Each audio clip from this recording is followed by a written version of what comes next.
जय श्री कृष्णा। राधे राधे जी। तो आइए भक्तों, भगवान विष्णु का ध्यान करते हुए आगे की कथा को प्रारंभ करते हैं। फिर उसके बाद वह पांचों कन्याएं इस प्रकार विलाप करती हुई बहुत देर प्रतीक्षा करके अपने घर लौटी। जब घर में आई तो माताओं ने उनसे कहा कि इतना विलंब तुमने क्यों कर दिया। तब कन्याओं ने इस पर कहा कि हम किन्नरियों के साथ क्रीड़ा करती हुई सरोवर पर थी और कहने लगी कि आज हम बहुत थक गई है और जाकर अपने शयन कक्ष में लेट गई। तो इसके बाद वशिष्ठ जी कहते हैं कि इस प्रकार आसिया को छुपाकर वह विरह की मारी पड़ गई।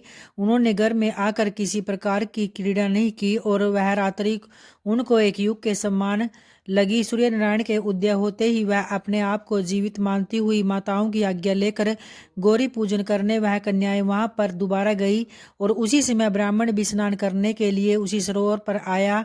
उसके आने पर कन्याओं ने वाह वाह किया। जैसे कमलिनी प्रातःकाल सूर्योदय को देखकर कहती है तो उसको देखकर उनके नेत्र खुल गए और उस ब्रह्मचारी के पास चली गई और आपस में एक दूसरे का हाथ पकड़कर चारों तरफ से उस ब्रह्मचारी को घेर लिया और कहने लगी कि मूर्ख, उस दिन तू भाग गया था लेकिन आज नहीं भाग सकता, तो हम लोगों को तुमने घेर लिया है। ऐसे वचन सुनकर बाहुपास में बंधे हुए ब्राह्मण ने मुस्कुराकर कहा, तुमने जो कुछ कहा सो ठीक है, परंतु मैं तो अभी विद्याभ्यास और ब्रह्मचारी हूँ। गुरुकुल में मेरा विद्या अभ्यास पूरा नहीं हुआ है। पंडित को चाहिए कि जिस आश्रम में रहे उसके अधर्म का पालन करे।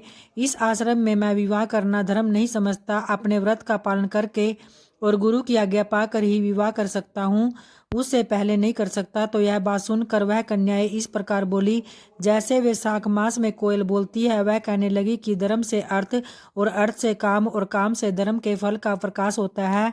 ऐसा ही पंडित लोग और शास्त्र भी कहते हैं।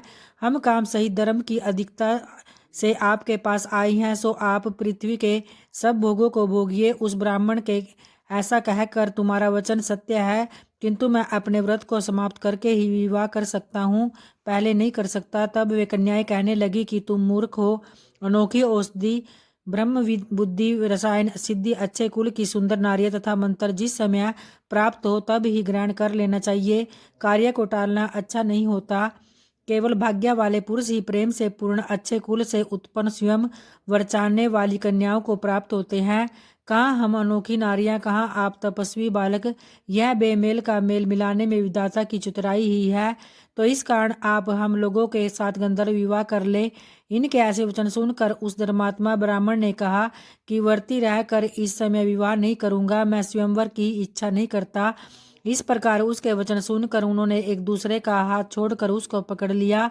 तो सुशील और सुसवरा ने उसकी भुजाओं को पकड़कर सुतारा से आलिंगन किया और चंद्रिका ने उसका मुख चूम लिया, परंतु फिर भी उसने क्रोधित होकर उनको श्राप दिया कि तुम डायन की तरह मुझसे लिपटी हो, तो इस कारण पिशाचनी हो जाओ।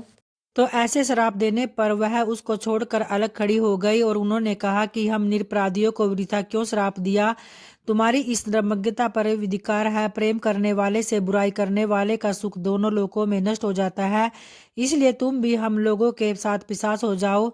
तब वे आपस के क्रोध से उस सरोवर पर पिशाच पिशाचनी हो गए और बस पिशाच पिशाचनी कठिन शब्दों से चिल्लाते हुए अपने कर्मों को भोगने लगे। तो वशिष्ठ जी कहने लगे कि हे राजन, इस प्रकार वह पिशाच उस सरोवर के इधर उधर फिरते रहे। बहुत समय पश्चात मुनि श्रेष्ठ लोमस ऋषि पौष शुक्ला चतुर्दशी को उस सरोवर पर स्नान करने के लिए आए। जब सुधा से दुखी इन पिशाचों ने उनको देखा तो उनकी हत्या करने के लिए गोल बांधकर उनको चारों तरफ से घेर लिया। वेद निधि ब्राह्मण भी वहां पर आ गए और उन्होंने लोमस ऋषि को साष्टांग प्रणाम किया। वे पिशाच ऋषि के तेज के सामने ठहर न सके और दूर जाकर खड़े हो गए। वेद निधि हाथ जोड़कर लोमस ऋषि से कहने लगे कि भाग्य से ही ऋषियों के दर्शन होते हैं। फिर उन्होंने गंधर्व कन्या और उनके पुत्रों का परिचय देकर सब वृत्तांत कह सुनाया और कहा कि हे मुनिवर, यह सभी श्राप मोहित होकर आपके सम्मुख खड़े हैं। तो इस तरह से भक्तों, आज के माघ मास की कथा महात्म्य का अध्याय संपन्न होता है। तो प्रेम से बोलिए भगवान श्री हरि की जय, माता लक्ष्मी की जय। और आइए अब एक और कथा के अनुसार, एक लपसी था, एक तपसी था। तपसी तो भगवान की तपस्या करता था और लपसी सवा शेर की लपसी बनाकर उसका भोग लगाकर जिम लेता था। तो एक दिन दोनों लड़ने लगे। लपसी बोला मैं बड़ा हूँ, तपसी बोला मैं बड़ा हूँ। तो इतने में नारद मुनि वहां आ गए और बोले कि तुम क्यों लड़ रहे हो। तो लपसी ने कहा मैं बड़ा हूँ और तपसी ने कहा कि मैं बड़ा हूँ। तो तपसी बोला मैं सारे दिन भगवान की पूजा करता हूँ। तो यह सुनकर नारद जी ने कहा मैं तुम्हारा फैसला कल कर दूंगा। तो दूसरे दिन लपसी तपसी ना कर जब आए तो नारद जी ने 1.25 करोड़ की अंगूठी उनके सामने फेंक दी और लपसी का ध्यान उस अंगूठी पर नहीं गया और तपसी तपस्या करने बैठा तो उसे अंगूठी दिखी और उसने अपने घुटने के नीचे दबा ली और तपस्या करने लगा। लपसी लापसी बनाकर उसका भगवान के वो भोग लगाकर जिमने बैठ गया। तो इतने में नारद जी वहां आए। तब दोनों से पूछा कि तुम में से कौन बड़ा है। फिर तपसी ने कहा मैं बड़ा हूँ। नारद जी बोले तेरा घुटना उठा तो उसके नीचे 1.25 करोड़ की अंगूठी निकली।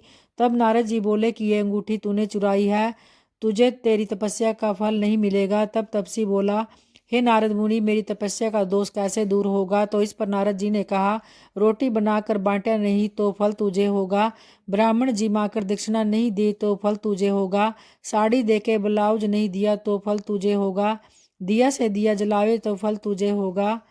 तो सब व्रत त्योहार की कहानी सुनने के बाद तेरी कहानी नहीं सुने तो फल तुझे होगा।